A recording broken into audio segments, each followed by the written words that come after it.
discovertheforest.org. Brought to you by the U.S. Forest Service and the Ad Council. Get out to the forest and discover the wonders of nature with your family, just like Blue, Jewel, and the whole Rio flock. Let the kids connect to their roots. It's gonna be so much fun. Yeah! Woo-hoo! Let's rock this jungle. Woo!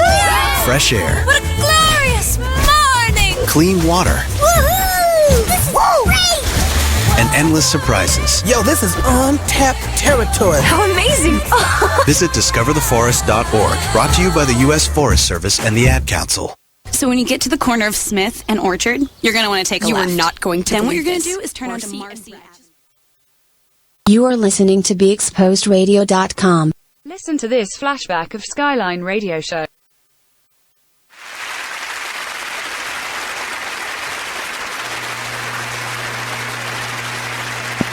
Welcome everyone to another episode of Now We're Talking. I'm your host, Mervin A. Bourne Jr., and we have an amazing show planned for you tonight. Our co-host, Ms. Lolita E. Walker, is not with us this week, but she will be back. She's with us in spirit, and she might even be joining us on the live chat tonight.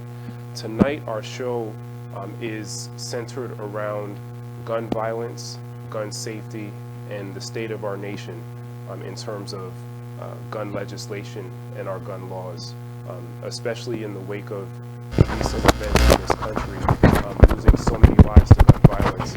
We thought it was appropriate to talk to you this evening and to hear what you had to say about what's going on in our country. We have an expert with us this evening that is going to shed a lot of light on the subject and can really speak to it from an informed perspective. And she's going to be with us the next break. Her name is Jen Pauliukonis, and she is the Director of State Affairs for the Coalition to Stop Gun Violence. I, again, am your host, Mervin A. Bourne Jr. We bring this show to you every Thursday from 7 to 9 p.m. Eastern Standard Time, and our intent through every show is to inform you, to encourage you, to uplift you, and to teach you something while we're learning from you as well. And at the end of the night, we hope we can say the same thing about this show. I definitely encourage everyone who's watching to type in your questions, send them in through the live chat. Feel free to call in. But we are, as you know, for those of you that watch this show often, we are an interactive show. We encourage your feedback. We encourage your input. We make our best efforts to address any questions that you have, to address all of your comments live on the show.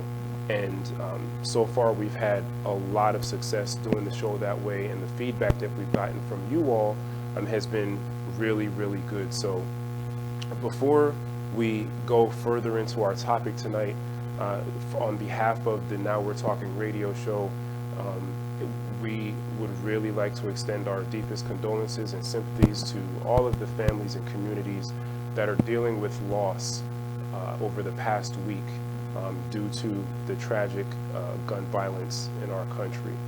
And with that, I want to throw some questions out there that we're going to be talking about tonight, because this is an issue that has so many questions, so many answers depending on who you speak to. The answers to these questions vary.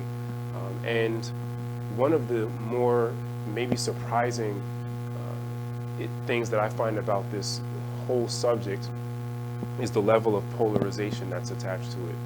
It's really not an issue where the differences in opinions are nuanced, where the differences in opinion are, just a few degrees of separation away. This is one of those issues where we have people in the same country, even in the same communities, on completely opposite sides of the issue, of the debate, of the tragedies, however you want to characterize it. This is an extremely, extremely polarized issue.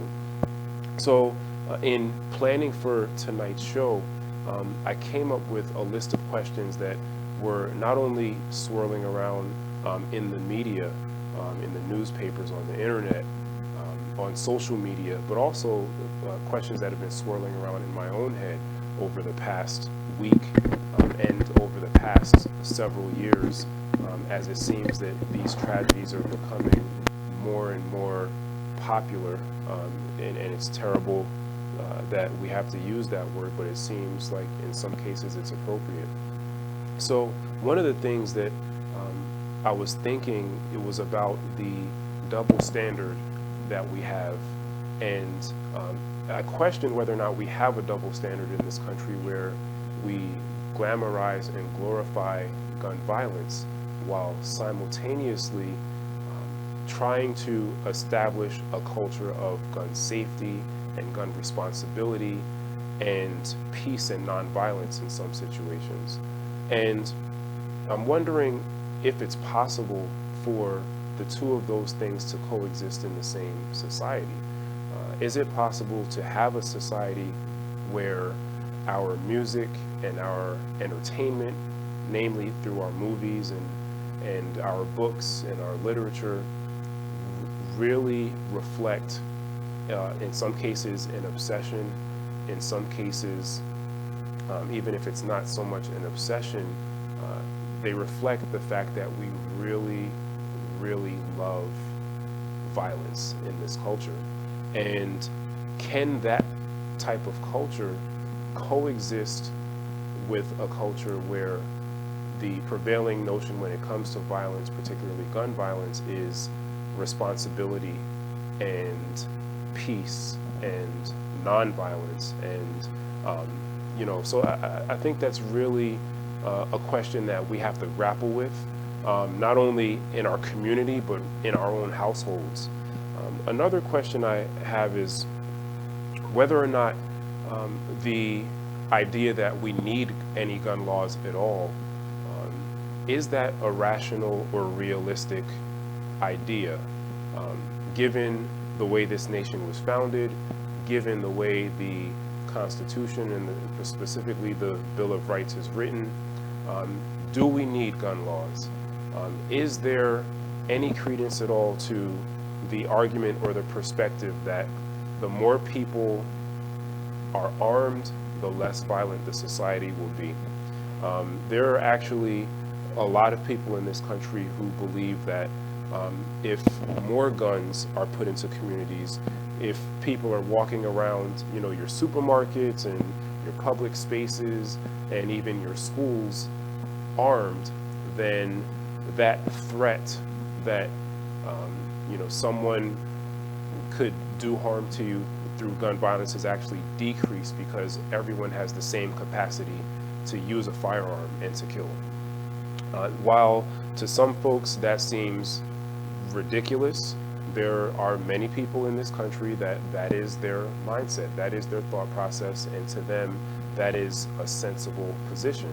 And I am a firm believer that the only way to get to resolution of issues, resolution of conflict, a meeting of the minds in any issue where there are people coming from opposite sides of the fence or opposite sides of the issue, is to talk about both sides of the issue. And I think we really live in a country, even more so now, where we're siloed, we live in our bubbles, and if you think one way, you tend to surround yourself by people that think the same way. You consume social media and television and movies that reflect the way you already think. And then people on the opposite side, they do the same exact thing. So for a split second, I engaged on social media in this gun control discussion, and I was so immediately caught off guard and shocked by the things that people were saying. And it really just was a wake-up call that how much we are not on the same page as a nation when it comes to this issue. There's also the perspective that no one should be armed, and that societies that are not armed are inherently less violent, and that's the way things should be.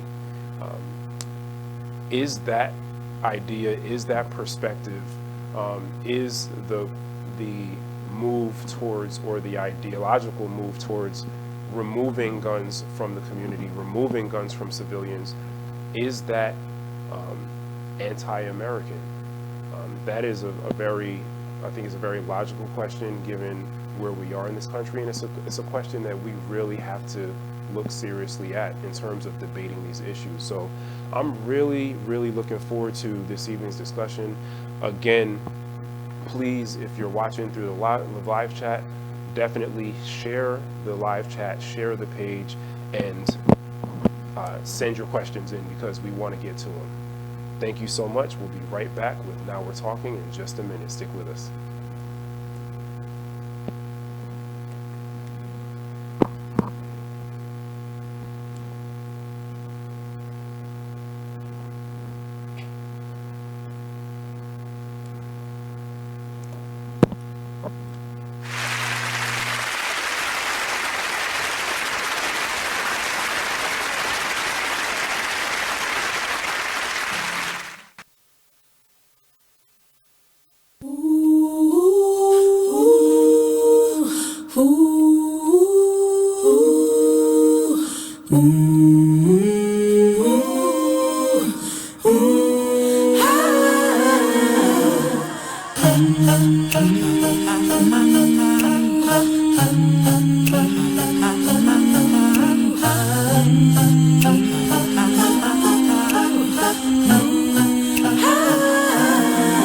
You're like an internal bleeder.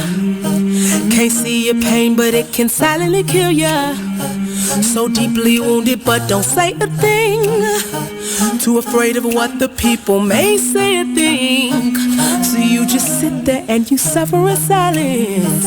Your pride won't let you just uncover your secret. Don't wanna look weak in your image, it ain't worth losing. So you just act as if it's nothing happening. God sees you, and God hears you. Yes, God loves you. You're like an internal bleeder.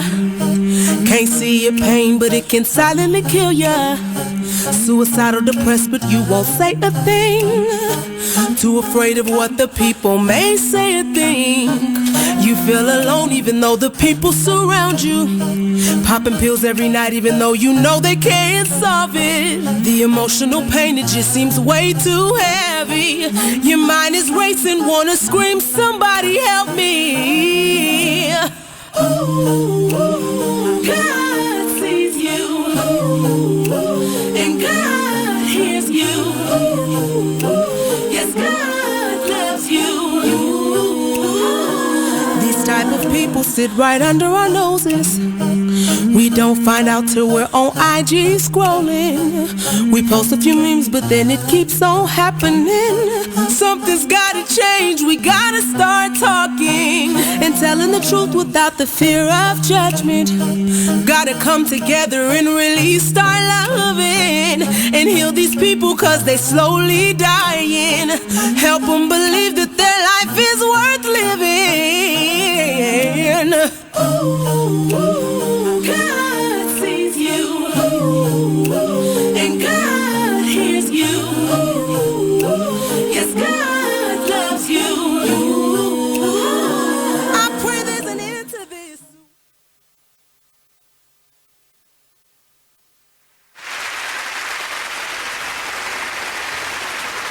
You are listening to BeExposedRadio.com.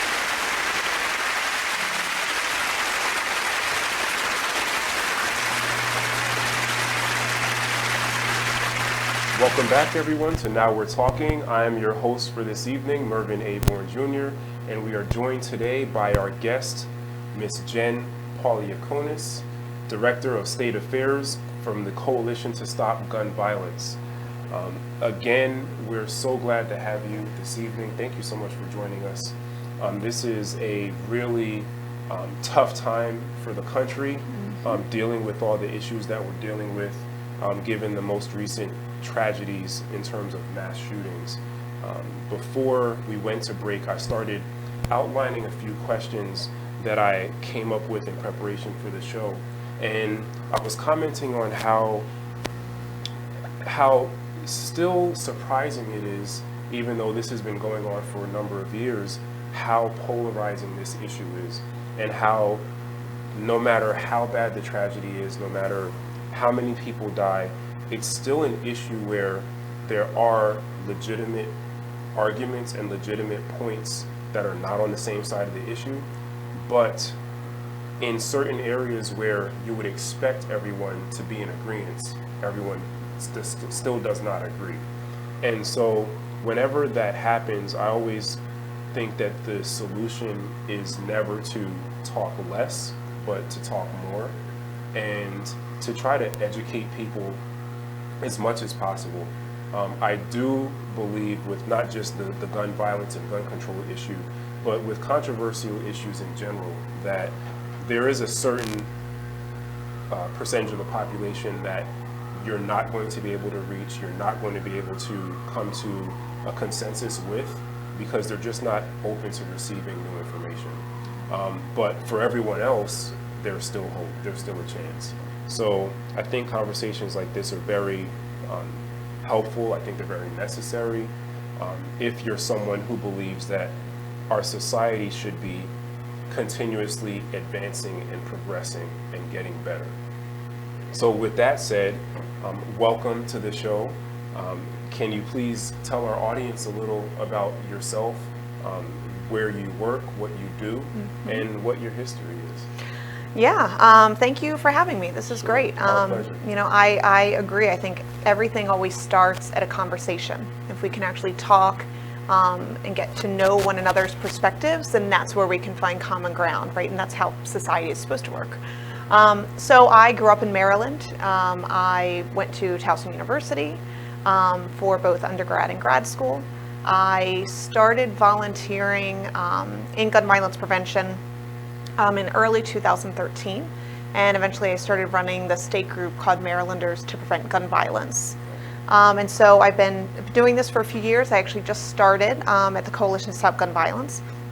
And at the same time, I'm starting my Master's of Public Health at Johns Hopkins as a Bloomberg American Health Initiative Fellow in their violence cohort. So I'm actually specializing in public health to better understand violence from the folks at Hopkins, and you know, just trying to do my own part in just making the world a little bit safer.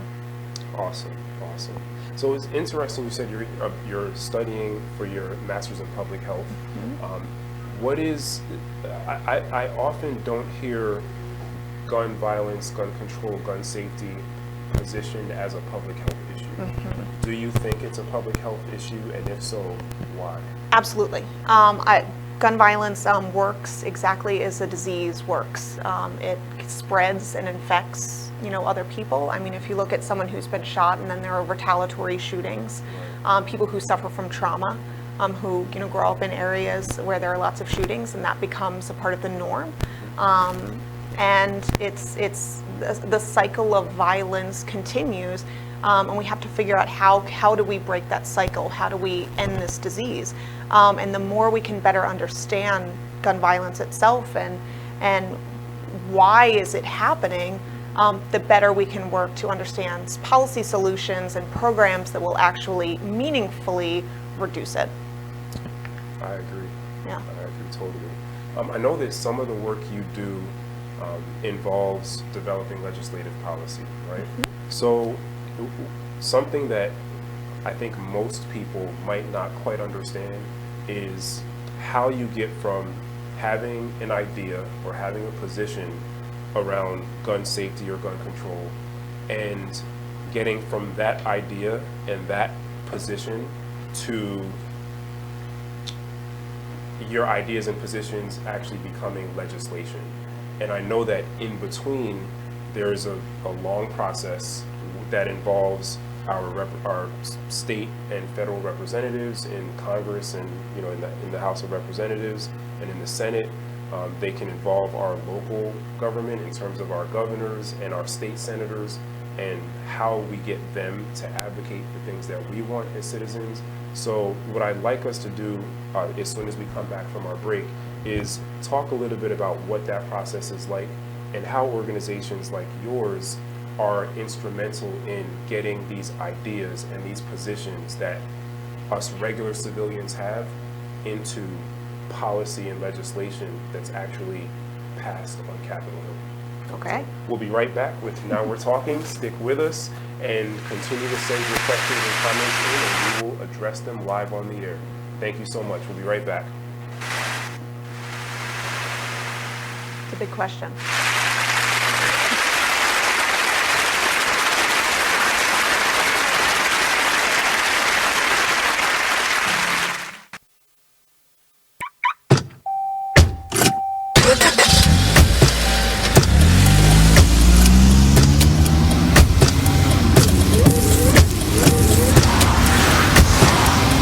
Driving has a rhythm all its own.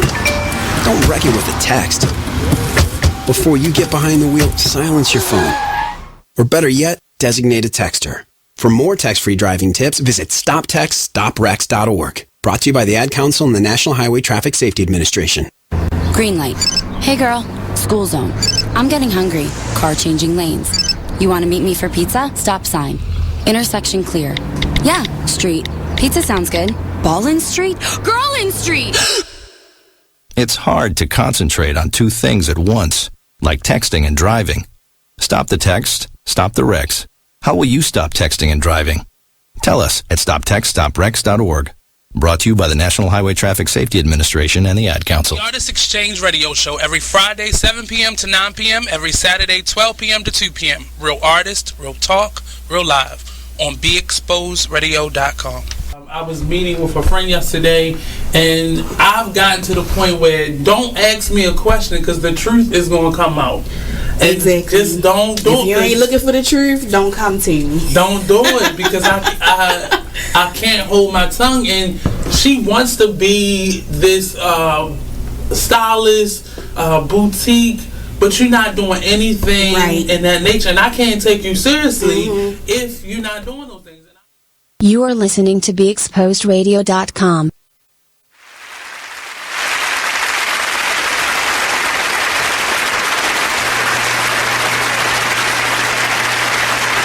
Welcome back. Thank you so much for coming back with us. This is Now We're Talking. I am your host, Mervin A. Bourne Jr.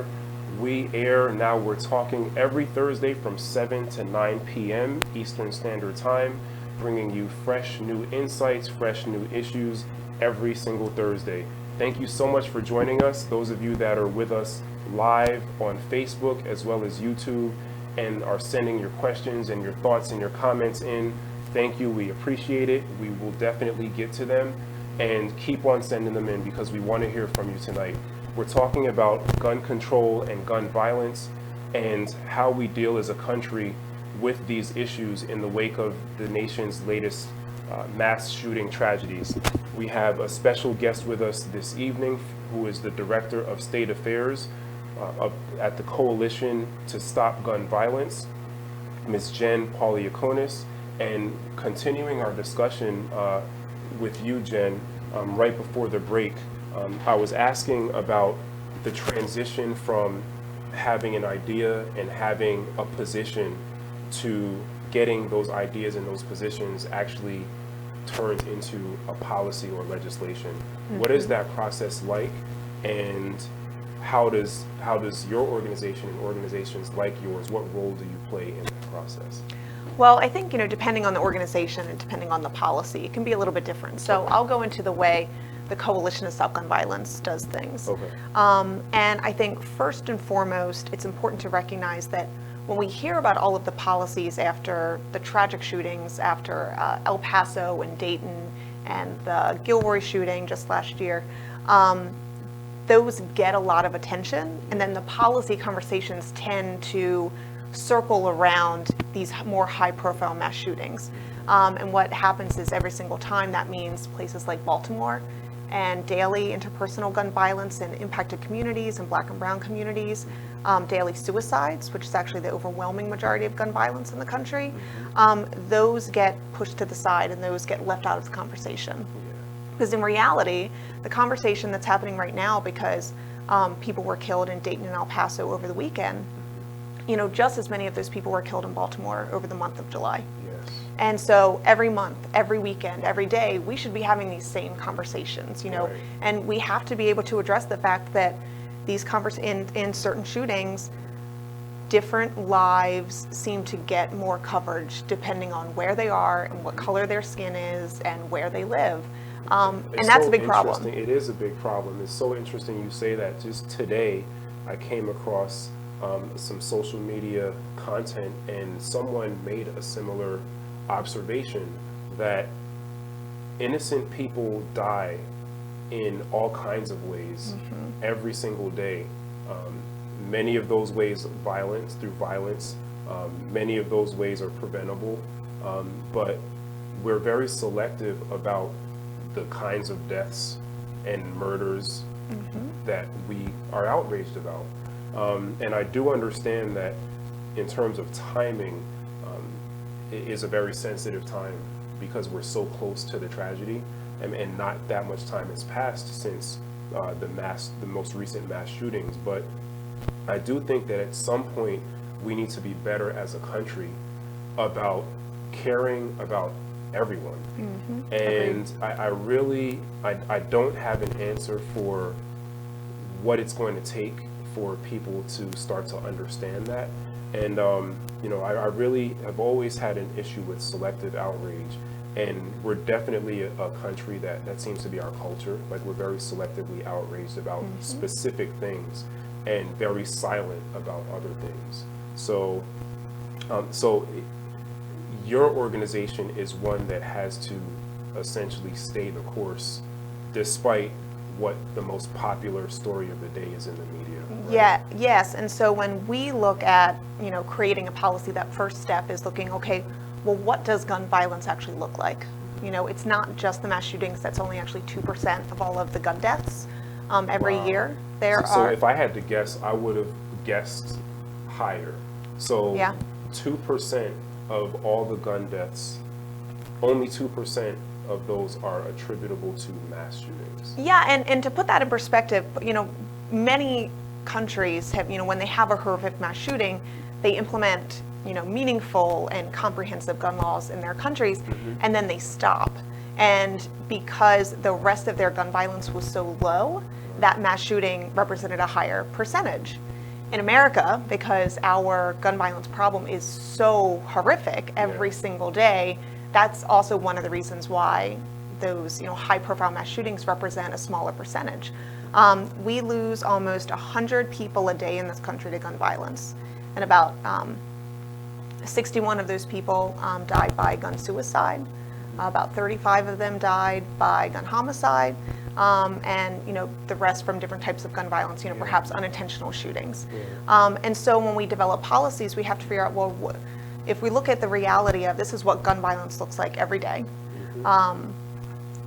what are different policies that can affect that? And not just laws that will prevent someone from getting access to a firearm, but also how do we disarm people who have become prohibited because of perhaps they have domestic violence protective order against them, or they convicted of a disqualifying crime.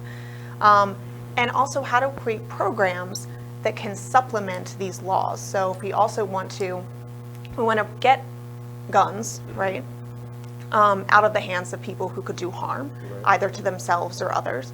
But we also have to fill some of those gaps and help communities deal with the violence within that. So I think you can look at different pieces. There's not going to be one solution, right? Gun violence isn't one thing. There's not one cause. And so there has to be a multitude of solutions.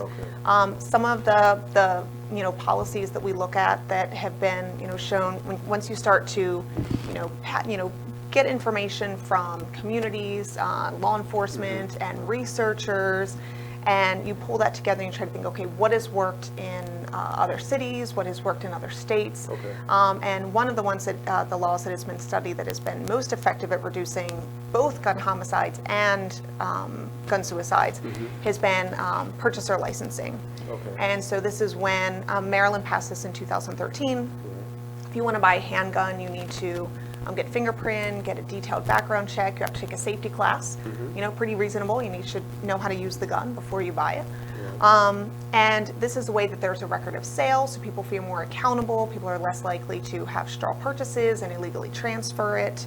But again, this is dependent on how well it's implemented, how well it's enforced, and how strong are the laws in states around us. And those, is there a name for those? Handgun purchaser licensing or permit to purchase. There's a couple different terms for it. So before we go deeper into what that actually means and what those specific things are that you said in terms of regulations and restrictions, just overall, your organization wants to promote these gun safety ideas that will make the community safer, and that's your goal. So you have that as your goal. How do you then get that into legislation or policy? What is that? Okay. What are those steps? Right, so once we determine a policy that has been effective somewhere else, and then we try to get that passed. So let's say we want to pass it in Maryland, we would go to Annapolis. We would meet with our legislators here in Annapolis, or if it's a federal bill, you would meet with legislators in Congress.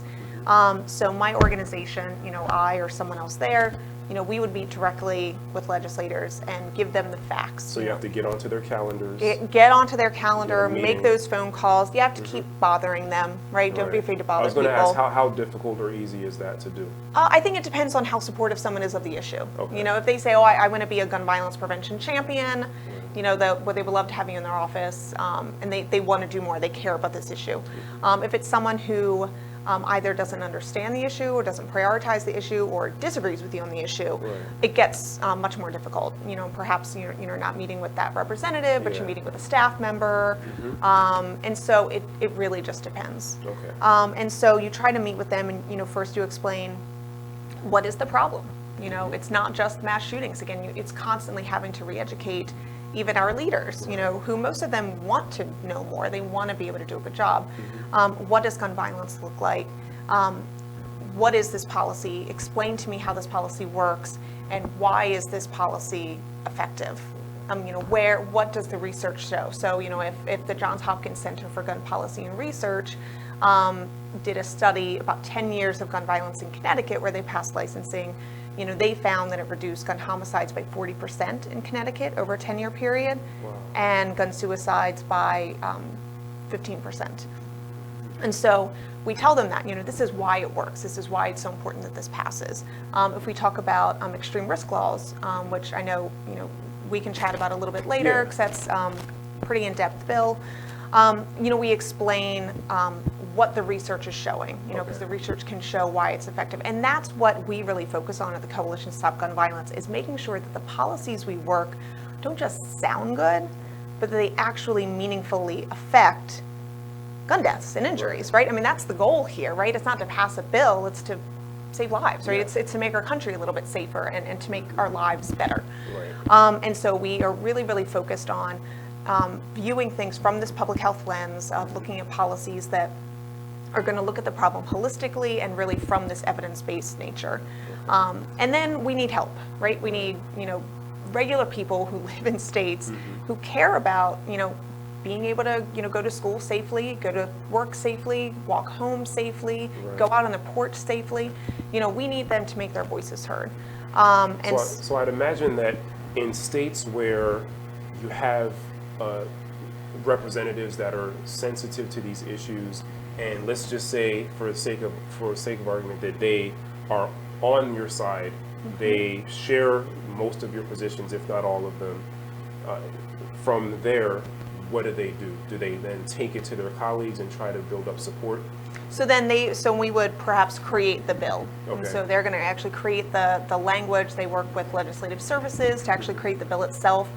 And then they have to get co-sponsors. So that's when they reach out to their colleagues to get as many people to sign on to say, I support this bill. I'm going to sign on to it. It's not actually the vote, the later, but this is the initial stage of when we first introduced this, how strong is this bill going to be? What percentage of the legislators are going to support it? Okay. And that's when it's important to have people call their legislators. They're hearing from people who feel passionately about owning guns and being able to own whatever gun they want and carry it wherever they want. And so they also need to hear from people who say, things are getting out of hand, and this gun is not making me safer. And we have, enough guns in this country for every man, woman, child, and baby, and yet we have some of the highest rates of gun violence for any other well-developed nation. And those people, need to raise up their voices.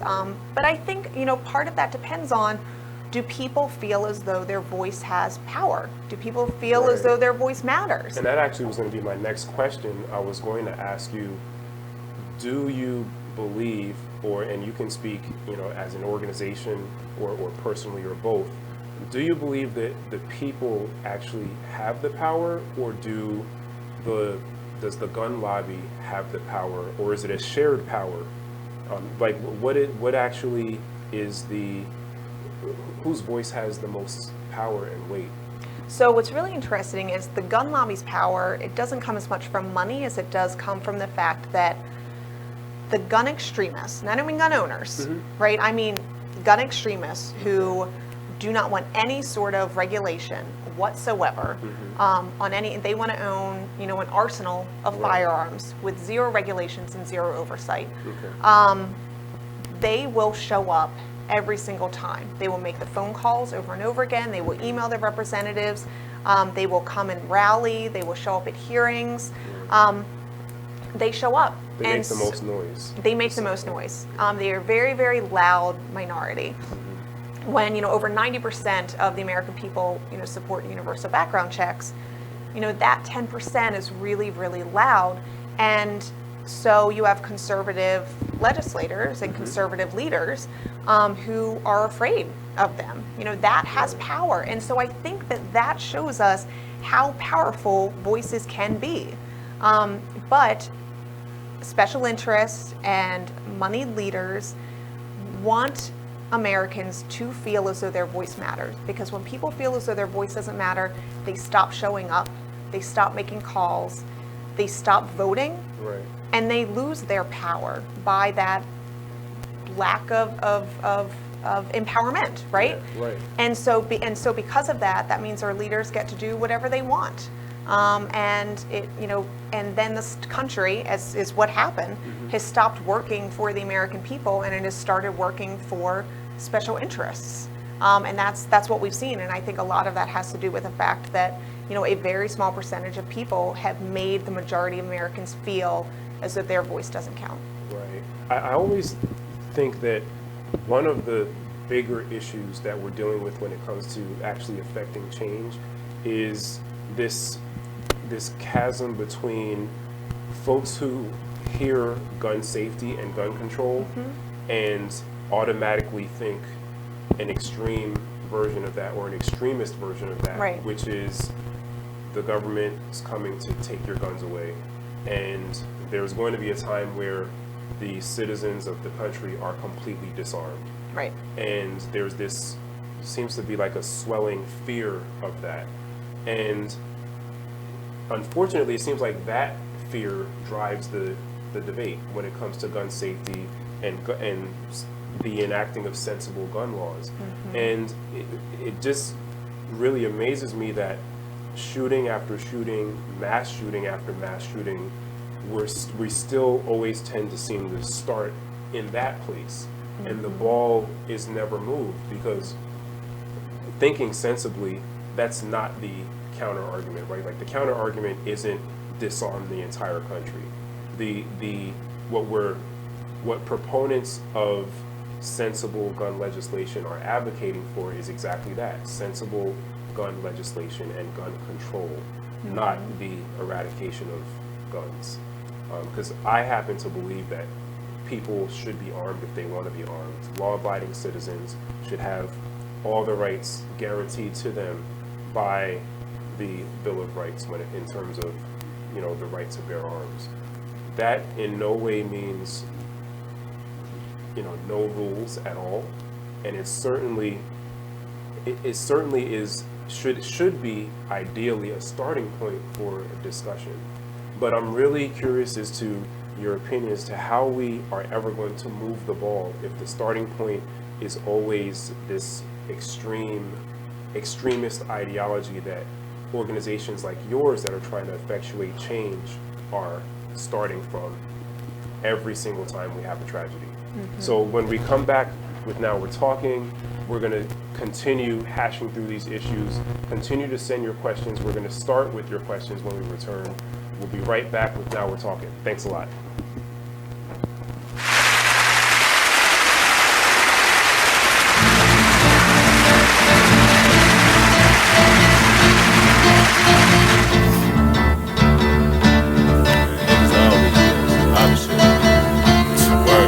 First they love you, then desert you. Leave with a plate full with no spoon. Ain't no space, I can't escape negativity. I got used to the taste of it, bad, burned and fucked over. But remain strong through the past over. Kicking haters out of the way like masked over. Roll up, sip something, let it pass over. Who would I be? It ain't the man to me to let the next man take advantage of me. When that storm come, no pan I see. Get with it, not without it, then you'll see. I beat the haters, they know I'm greater. That's why they buzzing for the elevator. But I can't save you, the weed too loud on the pedal stool. Don't cry fakers, always got your hand out demanding favors. When I just looked out, now you need more paper. I can't breathe, give me 3 feet. I never let y'all be the death of me. When my patients run that, yeah, nigga OT. Cause they wanna see me down like I'm an CT. 6 words, get the fuck away from me. Say I help you out if you can help yourself. I keep it G till I DIE. Now excuse me while I get back to PC. HOP ain't losing sleep while your third eye always on me. I'm stacking green just to feed the team. My boo, she know that I'm king when chasing my dream. These niggas it seems I rip them, trash them, then put on new jeans. Man, see the problem is, man, you know, I keep it 100, man.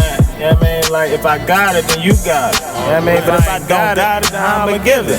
You feel me? But I definitely got you through the ride, man. Let's get it, yo. I'm really getting tired of ungrateful ass niggas. They really about to turn me to a hateful ass nigga. Like I was never there when you never had figures. Pull triggers for you niggas when you caught up in the trenches. Man, I really don't get it. I don't know what's going on, but I really don't feel it. Niggas really know that I've been there from the Keyboard Cat, Hamilton the Pug, and Toast Meets World.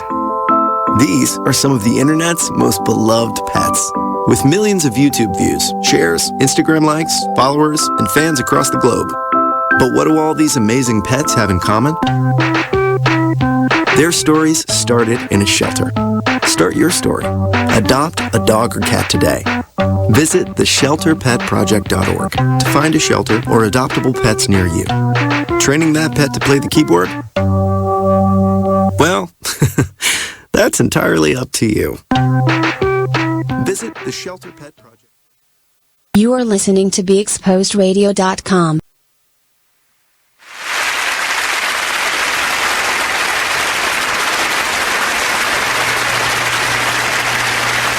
Welcome back to Now We're Talking with Mervin A. Bourne Jr. Tonight we are discussing gun violence and gun control in the United States of America.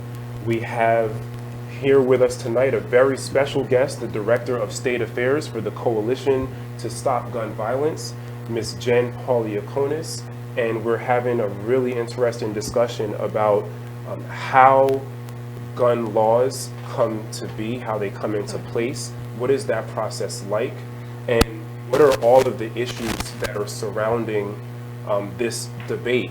And right before we took a break, I was commenting on how it's really amazing to me that every single tragedy, every single mass shooting, we seem to start at the same place, which is on complete extreme polar opposite sides of the debate. And there does not seem to be any movement of either side towards a meeting of the minds somewhere in the middle. And it's somewhat discouraging, and I'm really interested in hearing what organizations like yours has planned for that specific issue. But before we get into that, I want to get some of our live listeners in. And Ron says that perhaps the temperature in this country will help reinvigorate the construct of the Black community. We are already seeing a rise in HBCU applications. This is the only silver lining that I'm seeing. That's a really interesting point. And to that point, I'm wondering if your organization sees any cultural trends in general, and also like immediately after something like these mass shootings happen. Yeah, so it's interesting because you say it feels like after every, high-profile shooting, or every, incredibly violent summer in Chicago or something like that, that we're starting at the same place. And usually that place is a very polarizing debate. Yeah. I thought it was a really good point when you brought up how really the opposite ends of that debate should be banning all guns, right? We're going to melt your guns down, all of them. We're going to confiscate them. We're going to bring the van. We're going to bring the van around. Obama has his van. Yeah. Versus we should be able to have whatever firearms we want, carry them wherever we want.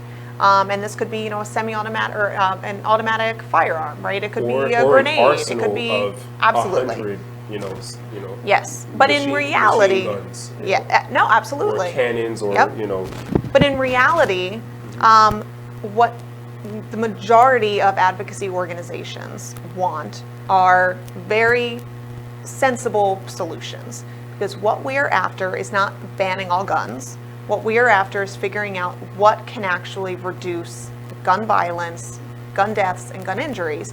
And usually it's trying to figure out, okay, what is the most lethal means? And so we're trying to, look at violence in our country. We can compare it to other nations, whereas other well-developed nations who have the same levels of poverty, who have the same issues with systemic racism and problems with education, lack of jobs and opportunities, and crime. The major difference that we're seeing is that America is still far and above them in terms of gun violence. And so when we start looking at what the differences are, of course, that comes down to the easy access to firearms.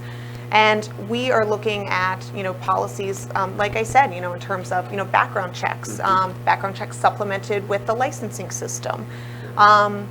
If you want to look at an assault weapons ban, right, we're saying that there are some weapons that shouldn't be in the hands of civilians. And these were intended for the battlefield to take out as many lives in as few minutes and seconds as possible. I mean, with the Dayton shooting, it was 28 seconds, and he was able to kill 9 people and injure, over 20 more people in 28 seconds. When you hear the term assault weapons, what does that encompass? So the policy is really called an assault weapons ban, but in reality, we're talking about certain types of semi-automatic rifles and firearms, of course, these are, going to be, like an AR-15. Again, this was initially, created for the battlefield, and then was, created for civilian use and marketed for civilian use.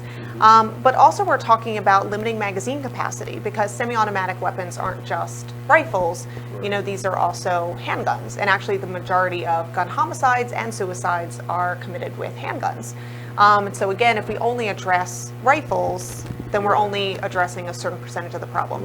And so trying to limit the capacity sizes of magazines, so that at least if you're trying to harm someone, can we make it harder for you to do that, right? This is the whole question. Can we put blocks up to make it harder for people to hurt one another? Because you can argue that people are just going to kill people. That's what we do. And that was one of the comments that we got, is that people kill people. And so is this really a gun issue, or is it, a violence issue? And, maybe we differ on, I guess, how we think humans want to be, right? And how we can be, what is humanity? What is the best of humanity? Do we think that? I think people can be better. I think people want to be better. I think sometimes situations put people force people to make bad choices, right? And then it kind of takes them down this path, towards violence and crime, or towards, harming themselves, right? And so what we really have to think about is what is enabling that person to do that harm. So yes, people are going to try to hurt someone, but if we can remove the lethal means of that firearm, if we can, make it a little bit harder to get that firearm, have we potentially, turned it from someone who is going to hurt someone else to someone who's going to kill someone else? How do we do that? Because then that cycle continues. Again, I'm saying, you have, if someone takes, someone else's life, then the person who died, their family or friends, they're going to want to, retaliate. And then they try to go after someone else. And then what if there's an innocent bystander? And then that innocent bystander, is now pulled into the cycle. And then there's retaliatory shootings for that. And it's just, a gun makes it so easy, right? And it's not just where if you really you've been planning it for a really long time, you wanted to kill this person, but road rage issues, yeah, right? I think more times than not, it's spontaneous loss of temper that leads to people dying, as opposed to long-term, drawn-out, premeditated planning, like we often have with mass shootings. Yeah, and so that's why it's important to have policies like a 7-day waiting period before you buy that firearm. You know, if we can put time in between, you know, the problem and being able to acquire that gun, we can save people. It sounds sensible. I think that as soon as we get back, we're going to talk more about the different avenues when it comes to gun control, and it seems like some of the avenues are focused on the gun owner or the gun buyer, and then some of them are focused on the gun itself, and there seems to be a conflation of all those issues, but they're really very specific and they're very different. And so one of them gets into mental health issues and things of that nature. So when we come back, we're going to keep delving deeper into this issue. And for those of you that are watching live, I would like, you know, my gun owners to go ahead and send your questions and comments in. Those of you that consider yourselves anti-guns or don't have guns in your home, why don't you? If you are a gun owner that you do have guns in your home and you believe it's necessary, you believe it's the right thing to do, the best thing to do, why is that your position? We want to know. Stick with us. We'll be right back with Now We're Talking.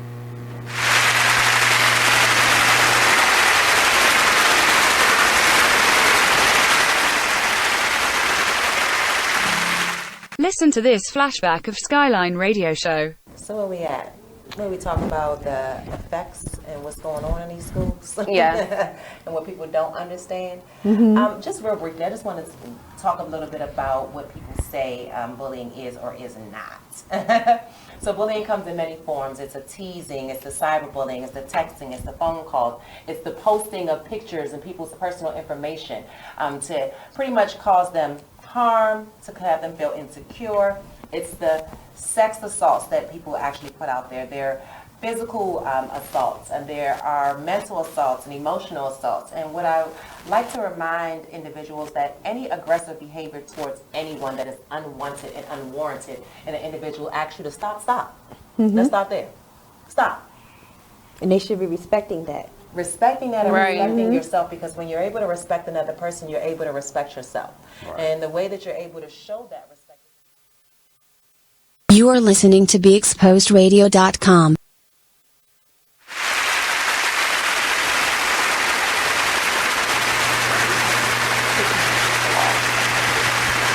Welcome back to Now We're Talking with Mervin A. Bourne Jr. and our special guest, Jen Pauliukonis, the Director of State Affairs from the Coalition to Stop Gun Violence. We are here with you every Thursday from 7 to 9 p.m. with a new topic, a new debate, a new point of view on issues that are directly affecting our society, and we're seeking to empower each and every one that listens to this show. So thank you so much for joining us for another week. And continuing our discussion, when it comes to gun safety, gun laws, gun control, there are really different areas that we're talking about that seem to often get conflated.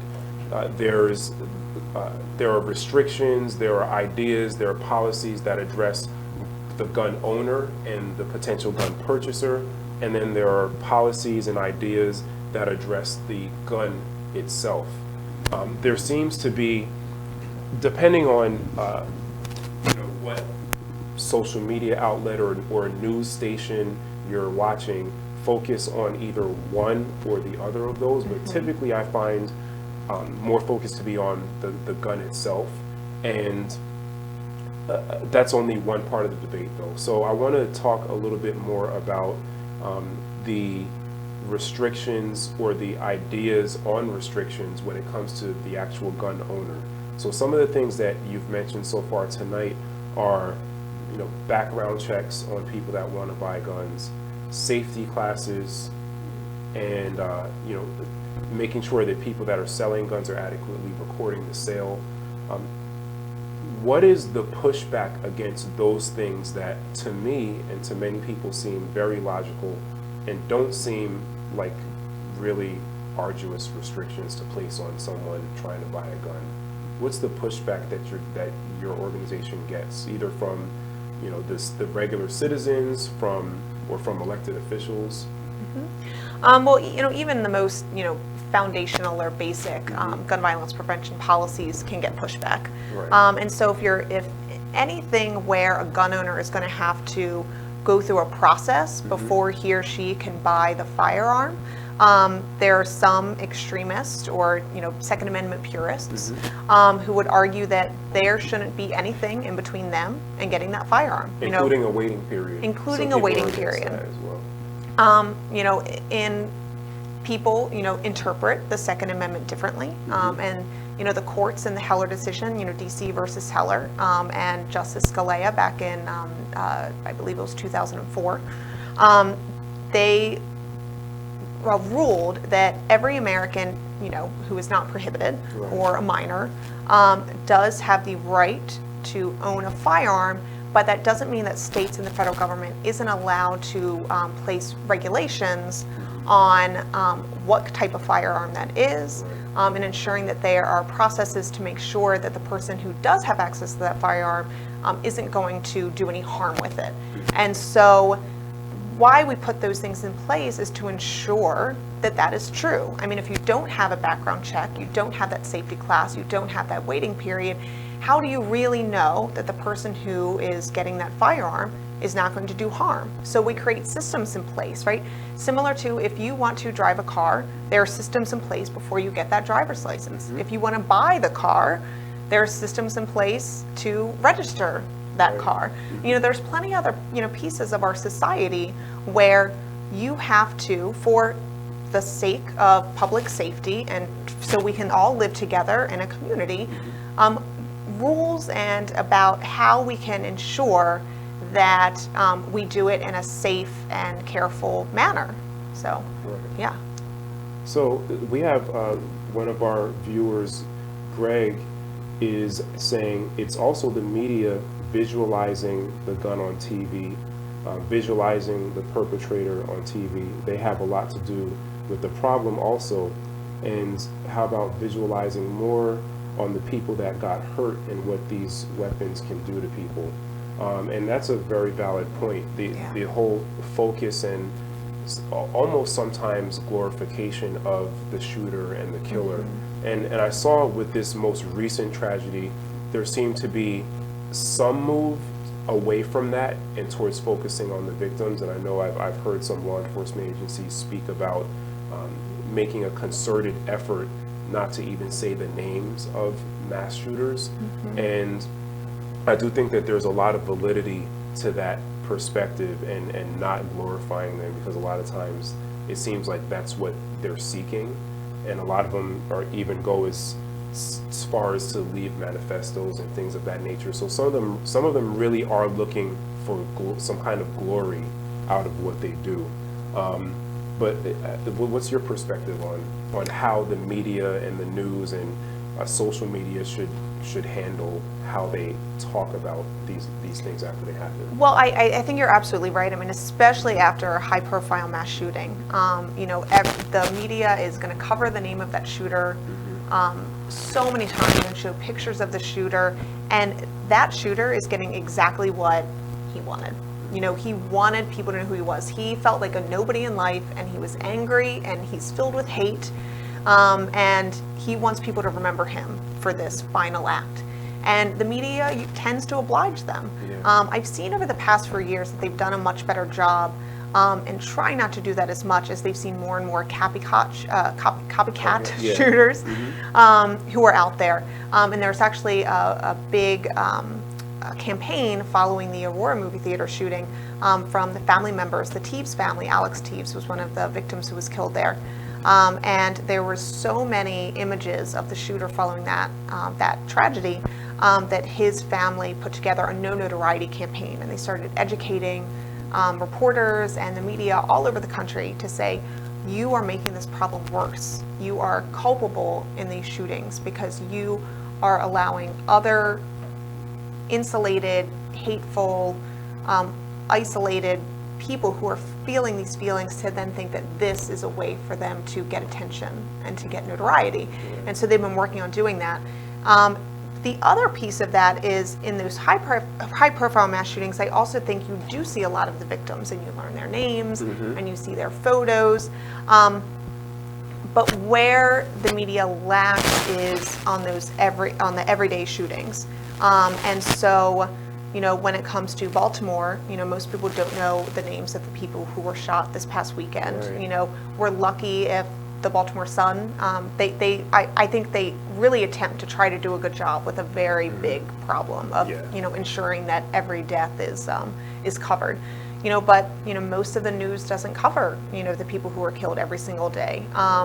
The young black men, you know, who are, you know, their lives are taken in, you know, poor areas in Penn North and all of these other areas in East and West Baltimore. And so I also think that we need to focus on not just being better at talking about the victims, but talking about all victims. Because again, you know, what happens is then there are certain victims who are left out of the policy conversations. Because an assault weapons ban is going to help prevent the next Dayton shooting and the next El Paso shooting and the next Aurora and the next Sandy Hook, but it's not really going to affect gun violence in Baltimore and Chicago and you know, all of the urban areas of impacted communities. And we want to make sure that the victims of all types of gun violence are represented in the media too. And that's why I think you know, movements like Baltimore Ceasefire are so great, because, you know, the folks who have, you know, worked to bring Baltimore Ceasefire to life, you know, are a group of community members who are coming up and trying to say, you know, this is my city and I deserve to live better than this. This is not okay that I have to struggle with this. And so they're trying to, you know, give people hope and say, you know, can we come together and make this better?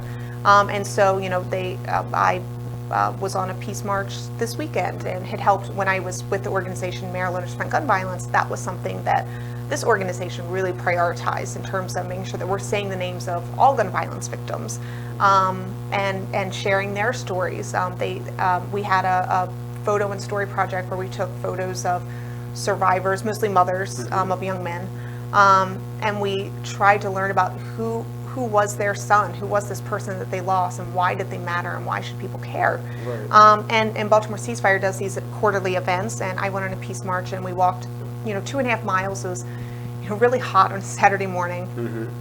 We left out of Frederick Douglass High School near Mondawmin Mall, and we, you know, did a 2.5 mile stretch all through the neighborhoods, and we would find. What was the community support like for that event? People are always really supportive. You know, Erica Bridgeford was out there, you know, from Ceasefire. There were people from the faiths community, the American Maryland Episcopal Diocese, you know, were there leading this, Reverend Scott Slater. And, you know, most people, when they would see us, they would say, you know, thank you for being out here. You know, honestly, it was really hard because, you know, when you're walking through these streets, you're seeing why, you know, what are the root causes of this violence? I mean, you know, we can talk about guns and access to guns as a lethal means for why the deaths are so high and the injuries are so high. But at the same time, you know, we have to, you know, recognize, and I recognize, you know, the root causes of poverty and education and lack of jobs and employment and drugs. You know, and we're walking by, you know, drug deals and people who have obviously just partaken of drugs at 9 a.m. on a Saturday and, you know, trash on the streets. And it's just, people shouldn't have to live that way, right? I mean, we need leaders who are going to address all of these problems because all of these are tied together. You know, none of this is happening in a vacuum. Right. And, you know, I tend to view it as, you know, the guns are something that we can get off of the streets. And we also need to, at the very, very same time, you know, address all of these root causes. But it's very difficult to build up a community and to build up a neighborhood when people are afraid to go outside of their homes, right? And businesses are afraid to invest there, and people are afraid to go to work, and people are afraid to go to school. And so how can we, in a really meaningful way, address all of these important issues, but also make sure that, again, you know, we're removing this very, very lethal means that's, you know, really rotting our core, right? Yeah, I agree. One of our viewers has commented that this is a byproduct of the Union winning the Civil War but the Confederacy winning the rhetoric. This is why legislation is so hard to pass. And we touched on that earlier when we were discussing what the process of getting legislation passed is, and how, you know, a lot of times the squeaky wheel gets the oil. And, you know, so speak to what your organization does as soon as we come back about what does your organization do in terms of programs, education, because I think that one of the major problems seems to be that there is a minority of the country who has the majority of the voice. And when I say minority, I don't mean that they're like 10%. Like it's a very large percentage, it may be closer to half. But I do think that there's an extent to which people whose sentiments on gun control, gun violence, gun safety are more in the realm of what I would personally call sensible and not extremist. There's an extent to which they do not participate in the system either at all, or maybe don't understand fully all of the things that they could actually do to help effectuate positive change on these issues. So as soon as we come back, we're going to talk about it, and I'd like you to, talk about, the programs that the Coalition to Stop Gun Violence has to offer the community. Yeah. Thank you. We'll be right back with Now We're Talking. Stick with us. Continue to send your questions and comments in to the Now We're Talking live stream page or the Be Exposed Radio live stream page. We're taking all questions and comments. Thank you so much. We'll be right back.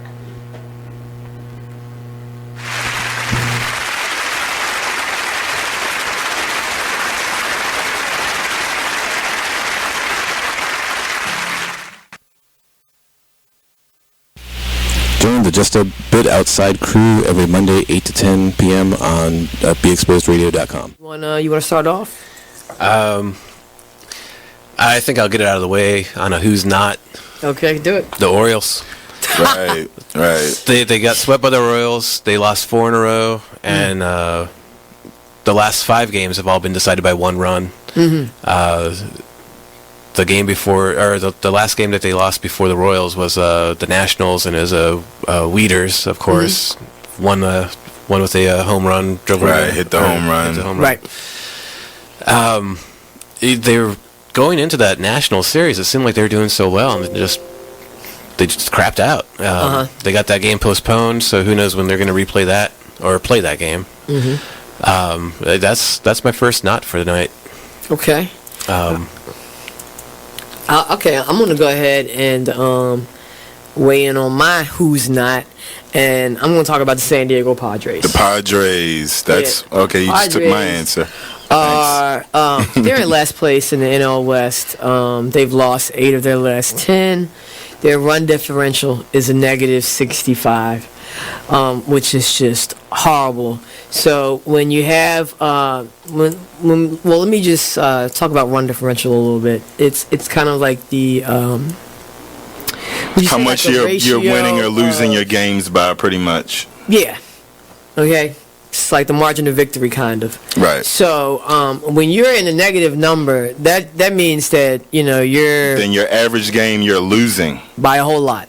Right. I mean, a number like negative 65, this early in the season is pretty rough. That's horrible. Then the pitching numbers pretty much support this stat right here.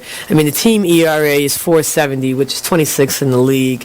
They have 126 walks allowed. They acquired Jared Weaver in the offseason, and he really has not panned out. He's off to one of the worst starts in any of the pitchers in 2017. Mm-hmm. He's 0-4 with a 6.05 ERA. In May alone, he already has 12 earned runs in May. And, another one of their pitchers, Clayton Richard, he's 2-4 with a 4.34 ERA. And, in May, he has 6 earned runs and 12 innings pitched. So they're not pitching well. And on top of that, they are also not batting well. Right. But it kind of sucks because Manuel Margot is doing pretty good. His the past few at bats, his last. Join the Just a Bit Outside crew every Monday, 8 to 10 p.m. on BeExposedRadio.com.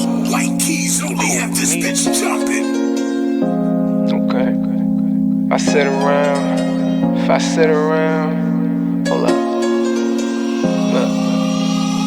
If I sit around, if I sit around, if I sit around, hold up. Yeah. Rebel rap. Let's do it. If I sit around, I'ma smoke some more. Wasn't even thinking about smoke before, but I'm in my head and I'm in the bed. Don't know who I am, like I'm wearing a mask. Work them old, tell them where the cash. If you wear the cash, tell them where the cash. If you playing for you, gon' run it back. Don't make promises, but I promise that. Don't promise me, cause I ain't into that. Fell in love with that and got hurt from that. That was all over in the curtains. You are listening to BeExposedRadio.com.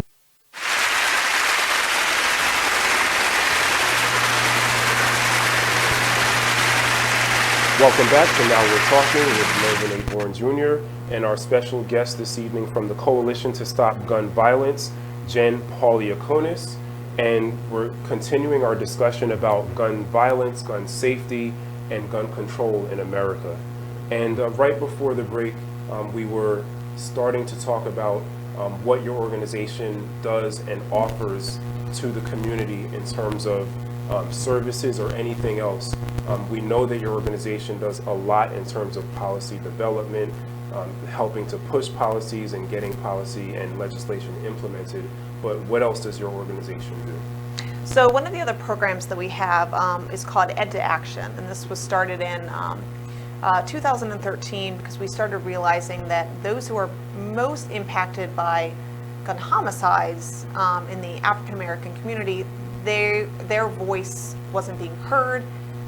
They weren't at the table in terms of these policy discussions. And so we started working in the Hampton area of Virginia with this Ed to Action to help educate on advocacy people in impacted communities, and especially youth, to make sure that people understand a lot of what we've been talking about. Right. You know, how does a law become a law?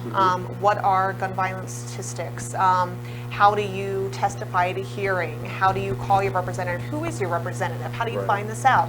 How do you become a leader on this in your own community or in your own school or your workplace? And just making sure that, you know, we are working to educate so that people can become empowered and advocate for themselves, and then translate that to any other issue that affects their daily lives. So how are you literally reaching the people? You go through schools, churches, like how do you do it? So there's a network in Virginia. It's run by a woman named Kayla Hicks. She runs our Ed to Action Fund, and she has, you know, built up. She actually used to work for the used to do the campaigning, lead campaigning for President Obama's campaign. Okay.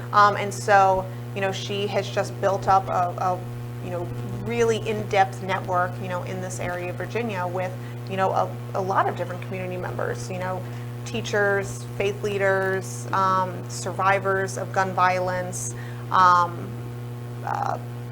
enforcement, you know, a whole bunch of, you know, different folks, and making sure that, you know, she's able to reach people who are most affected by gun violence. And, you know, she does seminars and classes and workshops, you know, to ensure that people have the tools that they need to not only advocate for gun violence prevention, but also, you know, any other issue that is important to them, you know. So, and it's something that is a way that, you know, gun violence itself has a ripple effect, so how can we have our own ripple effect, you know, to get advocacy out there? Yeah. But there are other types of community programs that, you know, we don't necessarily do, but, you know, that, you know, people for years and decades have been, you know, doing these types of programs.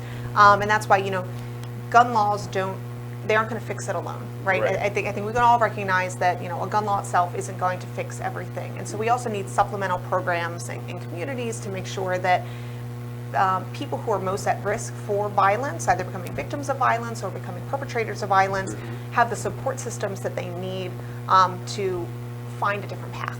And so, you know, there are, and I think Oakland is a really good example because it's a city that is very, very similar in size to Baltimore, a lot of the same issues as Baltimore.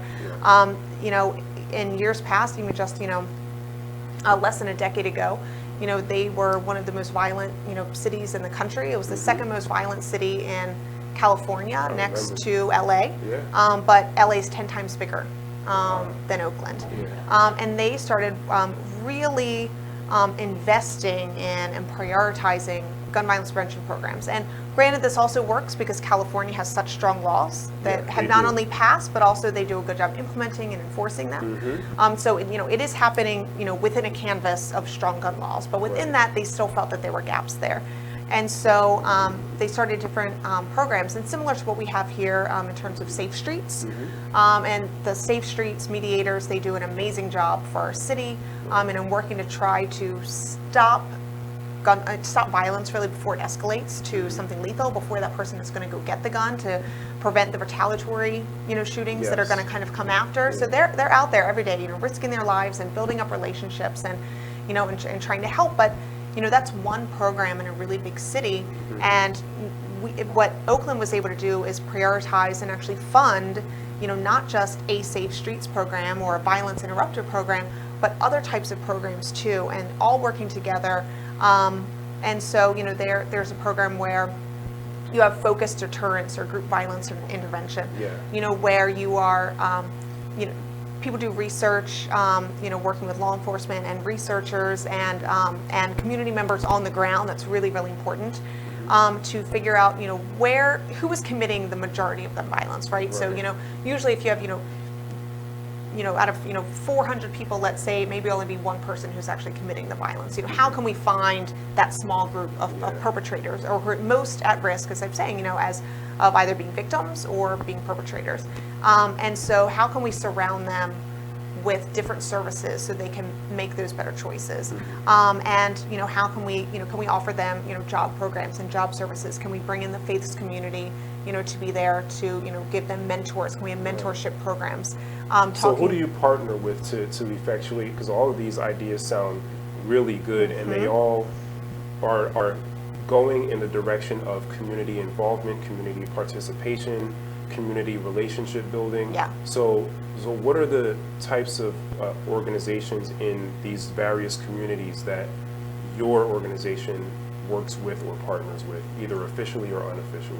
Sure, and it's not necessarily our organization who's doing this. I mean, this is the work of so many other organizations around the country who are prioritizing this, and usually they're going to be local organizations on the ground. These are California, these are Oakland specific, community organizations coming in, and you need everyone coming to the table. You need the mayor and the city council. You need the faith leaders. You need different, social service organizations and leaders. You need survivors, right? People are going to come in and say, I lost my son to gun violence, or I lost my son to, incarceration, because they committed a crime, and it could have been different. Don't make that you. You don't have to be that. And educational programs, all of these people have to come together. And one of the biggest, important where cities have found that it's actually really successful is when all of those relationships are built in, and law enforcement is a part of the community. So of course, one of the biggest stumbling blocks is, when there is, major issues with police brutality and police corruption, and the relationship between the police department and the community has completely deteriorated. And Oakland went through that. Baltimore is still going through that. It's been going through it too long.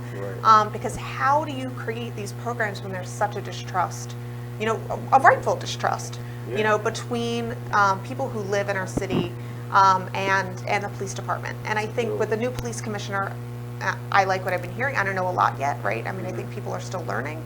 But it's prioritizing how can we have criminal justice reform and fix those gaps in the community, so that we can have all of these stakeholders who should be working together for public safety and for the betterment of our community coming together for these programs.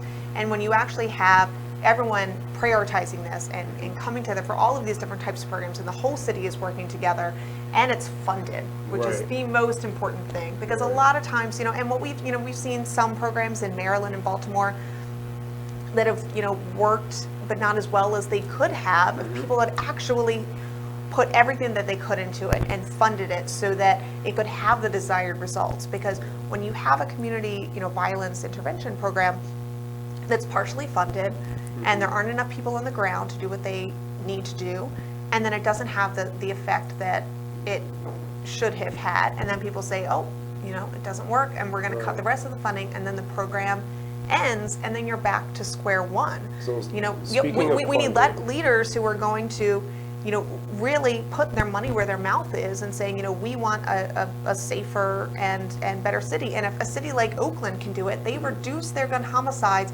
in almost half since 2012. And one of the most violent cities reduced their gun homicides almost in half. Baltimore can do the same. We can do it. I agree. So speaking of funding, we have a question in from one of the viewers about the NRA and how much, if any, you all are connected to them, work with them, or partner with either them or organizations like them to try to find some common ground on those issues. So as soon as we're back with more Now We're Talking, we're going to get into that, the NRA and their impact on this journey towards more sensible gun legislation. With Now We're Talking, we'll be right back. Stay with us.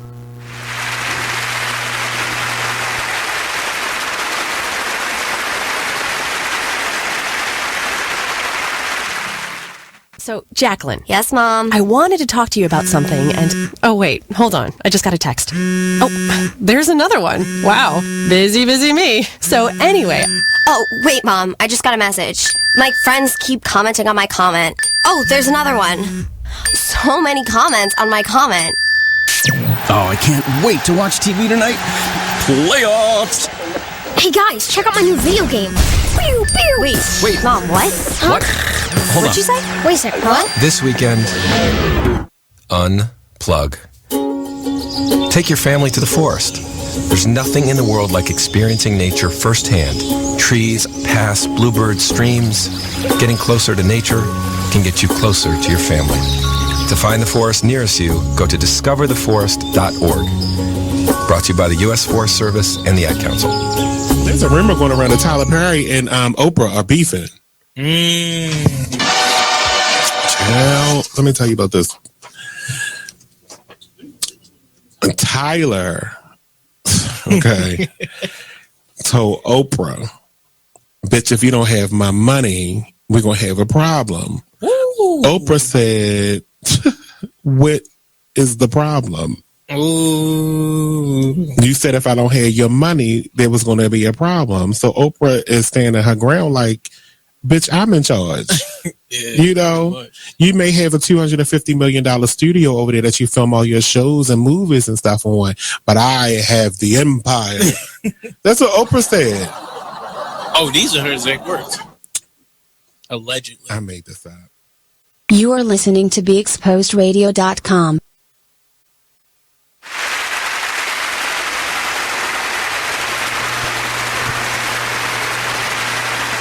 Welcome back to Now We're Talking. Thank you so much for staying with us. We're having an amazing discussion about the gun control debate, the gun safety and gun violence issues that are plaguing our country at this very moment. And we're very, very thankful to have a special guest with us today from the Coalition to Stop Gun Violence, Ms. Jen Pauliukonis. And we've been really delving deep into these issues, and there's just so many sub-issues to talk about when it comes to gun control and gun violence and gun safety. But where we left off was a question that we got from one of our viewers about the NRA and whether or not your organization works with the NRA or organizations like the NRA to try to find some common ground when it comes to the message that goes out to the community or to the enacting of legislation or anything in that area. So so there isn't much common ground to be had with the NRA. Well, so the NRA, when they were founded, they really used to be about gun safety and making sure that people had the training that they need to be responsible gun owners. And about 40 years ago, they started to not have enough money from their membership.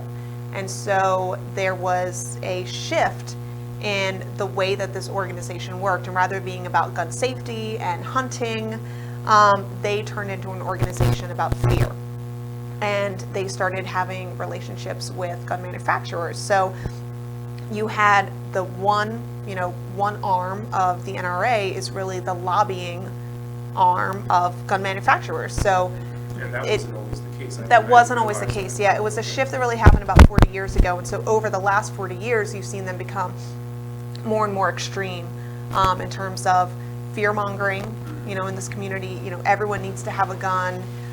You need to have a gun for self-defense. It used to be most people who owned a firearm owned it because they were hunters, or they had a farm, and they needed a rifle or a shotgun. As the NRA started working more for the gun manufacturers, they started, selling guns to have for defense.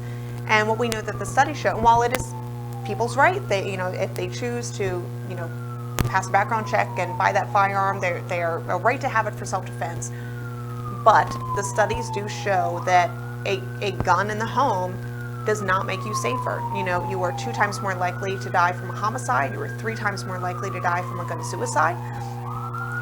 But what the NRA has done is they have attempted to scare people. Let me push back on you a little bit, because sure.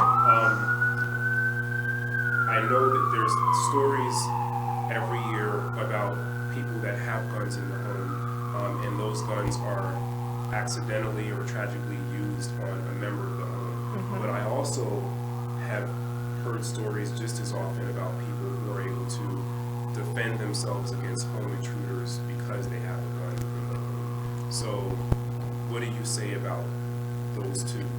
Well, I think we need to look at where the bigger risk is. So when you look at the risk of if someone has the gun, right, and there are unintentional shootings, there are suicides, there are homicides, there are on average about 36,000 people who die with a gun every year. In this country? In only the United States, about 36,000 people.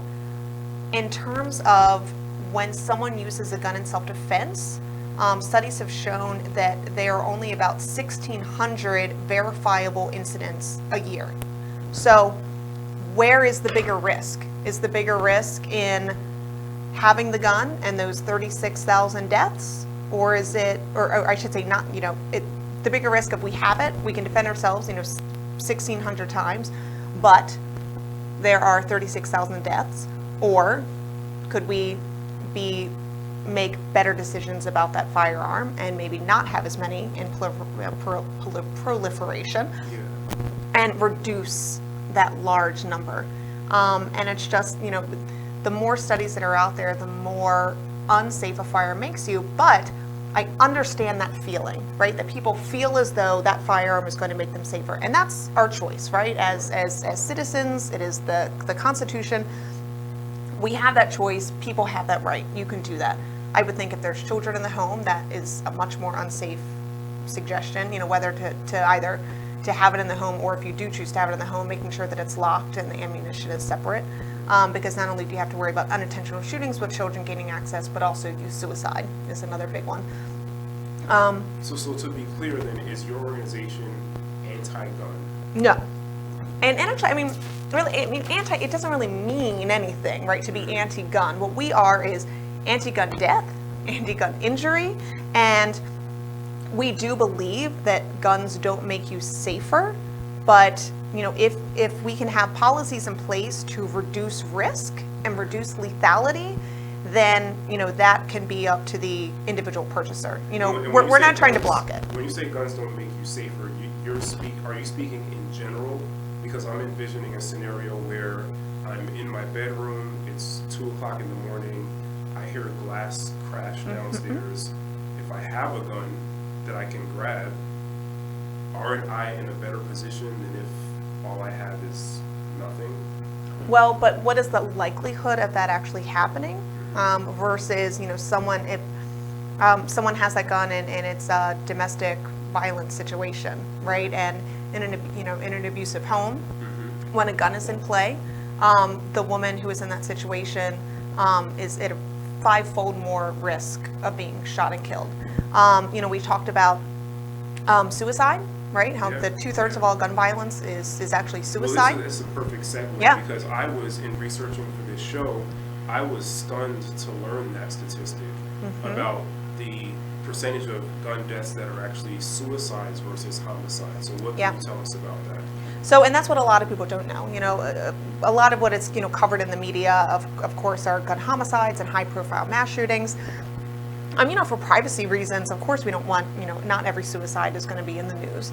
But, we really do have to, again, we have to base policy on what gun violence really looks like, and that's mostly suicides. And so what people don't understand about suicide is that a lot of times it's just someone in a temporary suicidal crisis. They have just broken up with their girlfriend. They're going through divorce. They're just lost their job. Something bad happened. Maybe they've been drinking. There's usually substance use that is going along with it, and they're in a down period. They probably don't have a diagnosable mental illness. Only 50% of completed suicides are actually cases where someone had a mental health diagnosis or a mental illness. That's actually a really high percentage, though. So half of the people who commit suicide with a gun. Well, not necessarily with a gun. Okay. But just suicide in general have been diagnosed with some type of mental illness. Yeah, but I mean, we don't always know who those people are. Right. And again, it's the easy access to that firearm, that quick access to that firearm that changes the situation. It could be something where once that person's sobered up, once that person, wakes up that next day and, realizes, things seem a lot better the next morning, are they past that crisis? And so we have to have effective ways to get someone through that period. Some of that is a waiting period. That's one of the reasons why we actually have 7-day or 14-day waiting periods for people who could, potentially be considering hurting themselves. And that's why we have extreme risk laws, which I know some people call red flag laws, which is and what is that? Yeah, so that's another way where we can fill a gap in our laws. If someone isn't prohibited, from a felony or a domestic violence protective order, but they are showing signs to someone that they are going to hurt themselves or they're going to hurt someone else, either in their family or within the community or at their school. And so, normally, before a mass shooting or even before suicide, people talk about it. And, there have been situations where family members have gone to law enforcement and said, my son or my daughter or my father or my brother or my sister has access to a firearm and has been talking about taking his or her own life or hurting someone else or going to the school and threatening that. And there was nothing that law enforcement could do about it. They hadn't committed a crime. Here we're only able to predict, future acts of violence. And so when you have an extreme risk law that a lot of people call red flags, although we tend not to use the term red flag because it's very stigmatizing to the mental health community, because a red flag is been interpreted as something as though it means a mental illness, and then that mental illness could be interpreted as someone who could be violent, right?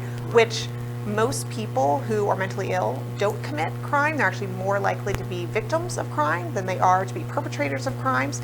And in terms of shootings, only I think all over violence, only 4% of gun violence is perpetrated with a serious mental illness. So if we want to actually reduce gun violence, while mental health reform is incredibly important to this country, in other ways, it's not actually going to reduce gun violence. But so maybe if you isolate mass shootings, it seems like, and you know this or not, would that percentage go up if you were to just isolate and study the people that commit these mass shootings? I don't know off the top of my head about that, but I do know just anecdotally, most mass shooters, I don't know if they necessarily have a mental health diagnosis or if we automatically think someone who could do something so horrific, they must be sick, right? There must be something wrong with their head. Right.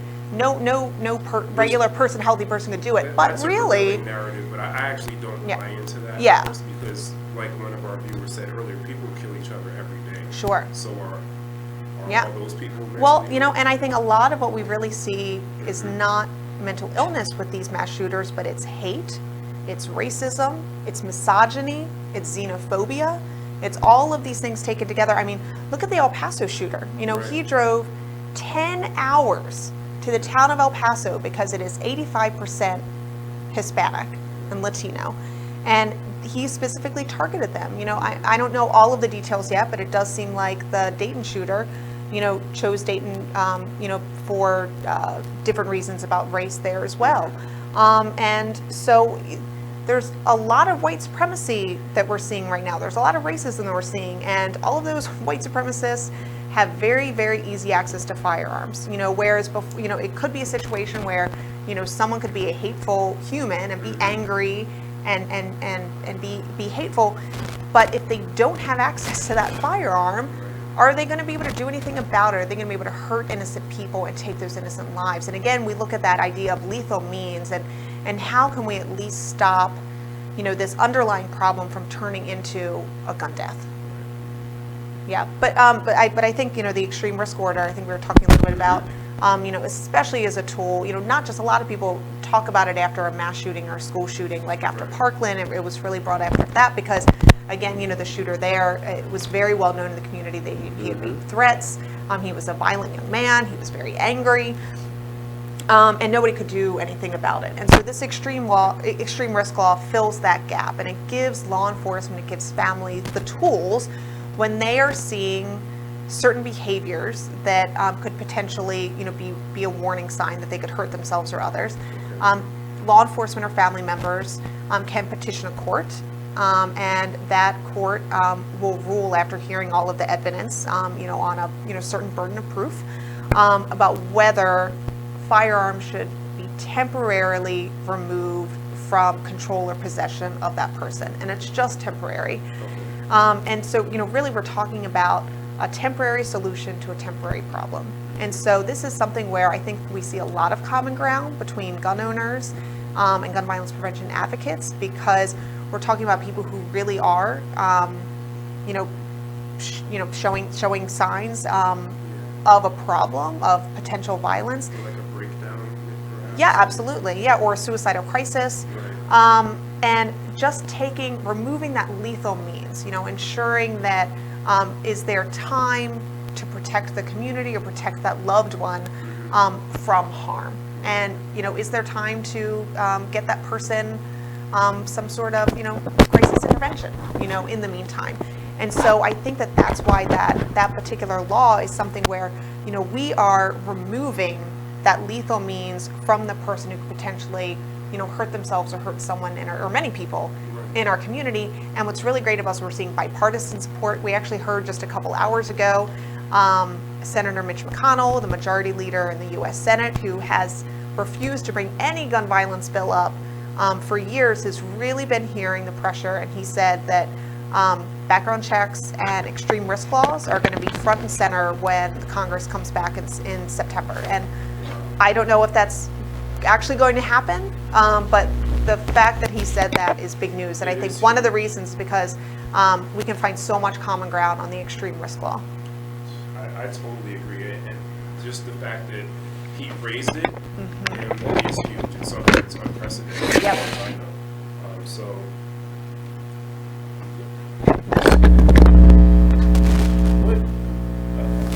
I want to talk to you about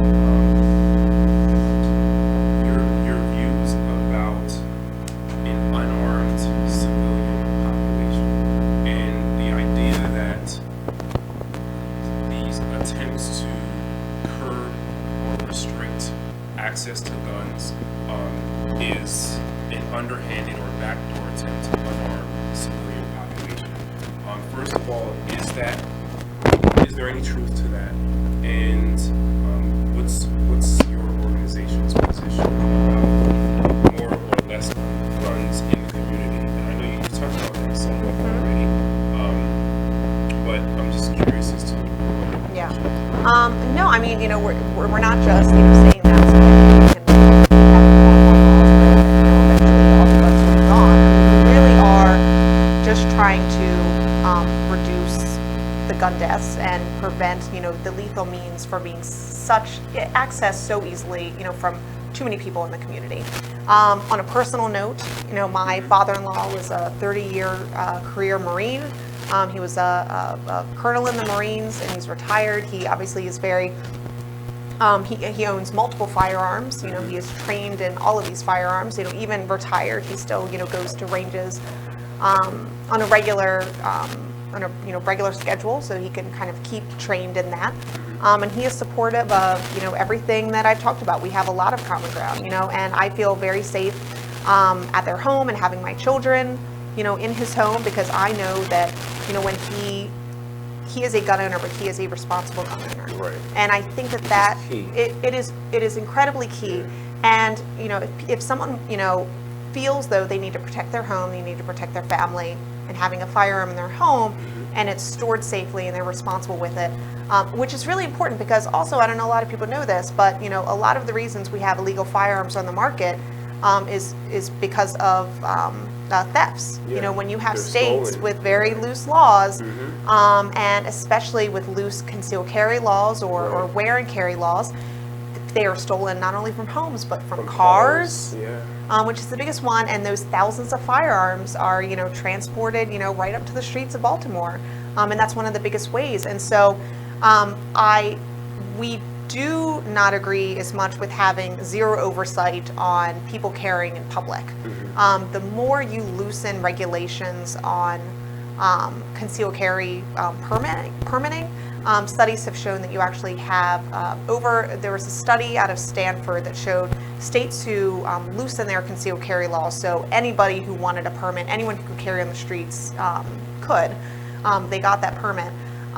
They found a 13 to 15% increase in violent crime. And again, because we have this idea of, if you have a small argument, that without a gun in the situation, maybe there would have been a fight, maybe there would have been words, maybe there would have been yelling, but when you have a gun in the situation, that immediately escalates. Somebody's going to die. Somebody's going to die. Yeah. And people carry a gun thinking they're going to do it for self-defense, but sometimes people are human and people get angry and people react. And having that gun, right on hand, and too many people in the community reacting very, very quickly, it escalates situations and creates more violence. We got to go to break, but when we come back, we're going to be talking about what you can do as an individual citizen that cares about this issue, other than post about it on social media and complain to your loved ones in your house. We'll be right back with Now We're Talking. Please stick with us. And if you haven't already, share with your friends. We'll be right back.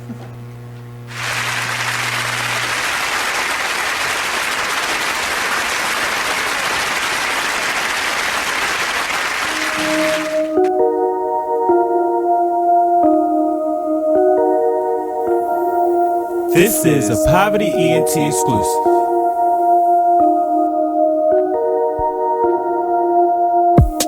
Next stop, Texaco. Strapped up, you already know. Fuck niggas hate, that's how it goes. Bros with me, yeah, it's time to go.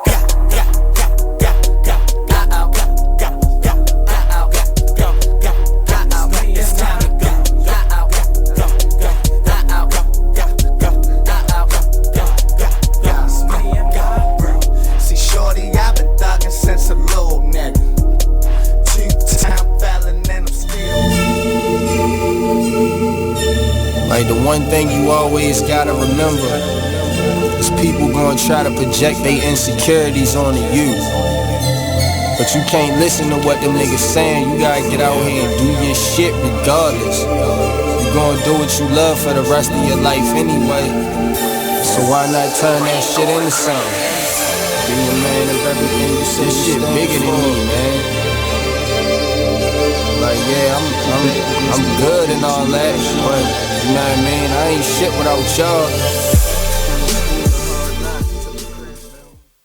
You are listening to BeExposedRadio.com.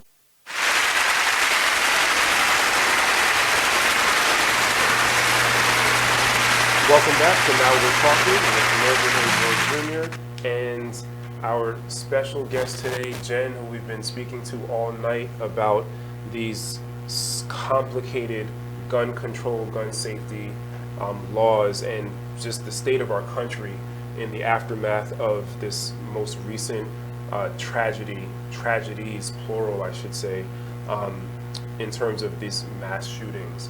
And before we wrap up, I'd really like you to let our viewers know what can they do as regular, ordinary citizens, other than lament to themselves and be sad over these tragedies and argue with each other on social media about what should be done about it. What can we do? What should we do to try to reach some common ground, to try to move our society in the right direction, the direction where we have less and less of senseless killings due to gun violence? There's a lot that people can do. One of them, especially if you live in Baltimore, is getting involved in the Baltimore ceasefire movement. Attending one of the quarterly weekend events. Going to a peace march, going to a rally. Really making sure that you are being a part of the solution. Because together we can all make Baltimore the city that it could be, that it should be, right?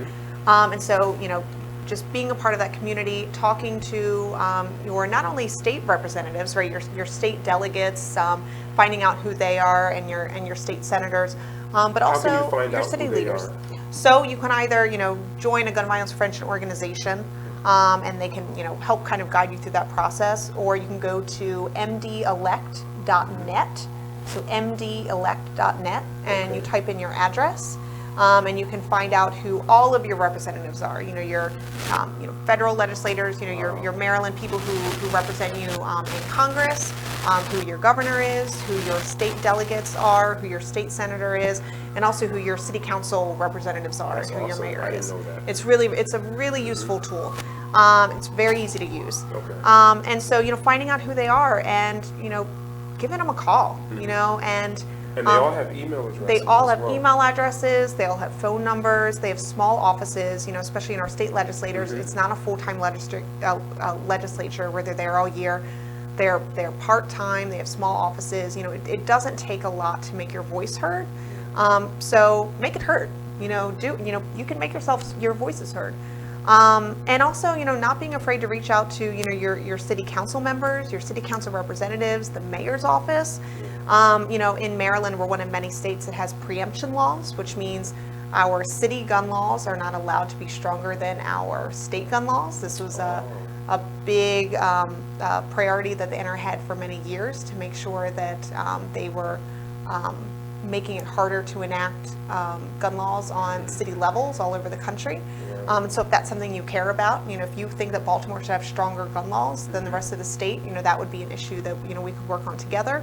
But also, I said there's the community program. So, there's lots that city leaders can do within those confines, of the programs that they could have on the street to really help and build up the community the way that it should be. You can join a gun violence prevention organization. There's our organization is the Coalition to Stop Gun Violence. And there's also state organizations and smaller organizations. There's Marylanders to Prevent Gun Violence, where they do work specifically in Baltimore and in Maryland itself. And you can have a conversation, just like we're doing here. We can change minds, and I think this is a topic on the surface which seems very controversial. But what I have found in the majority of cases, right, not all, as you said before, not all, but the majority of cases, if you can actually sit down and talk to someone and break down each policy and break down the real problem and what everyone means versus what everyone's assuming, right. Then that's when you can find compromises, and that's when you can shift culture and shift the conversation. And it's easy to think that the ball hasn't moved at all, and after every major shooting, nothing has happened. But slowly it is, and progress is happening. The fact that the Republican majority leader of the U.S. Senate from one of the most conservative states in the nation is saying he will at least discuss these bills on the floor, at least have hearings. And his language was bring them front and center. The fact that is where the ball was not last year or last month. Absolutely or 5 years ago or 10 years ago. So progress is happening. Progress is happening too slowly. And in the meantime, people are dying. This is a real problem.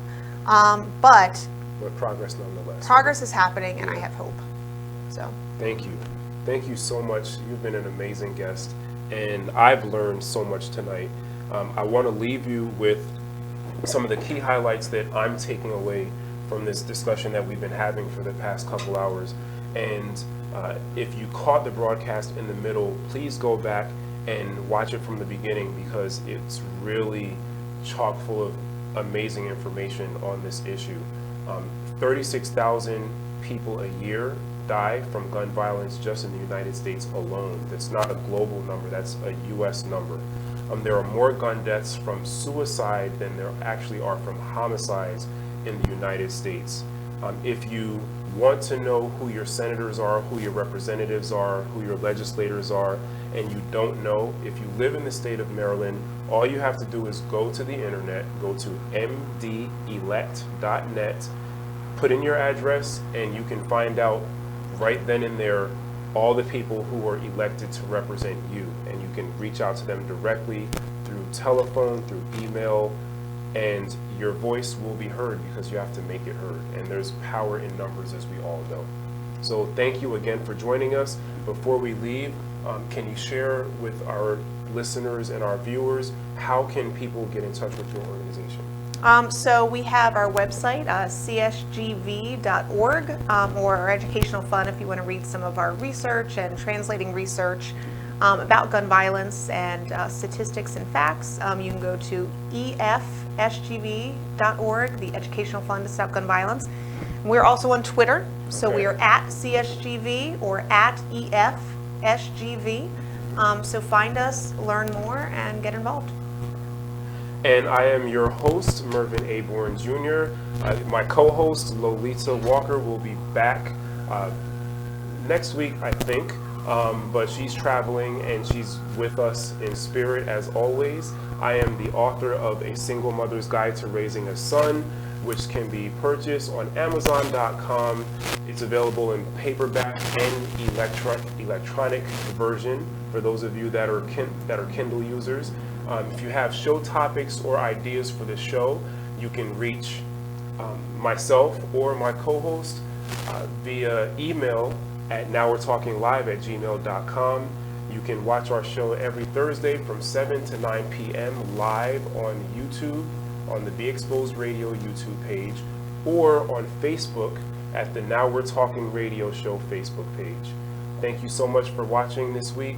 We had a very, very informative discussion. I thank you again for joining us. Thank you, viewers and listeners, for sticking with us, and we'll see you next week. Now We're Talking.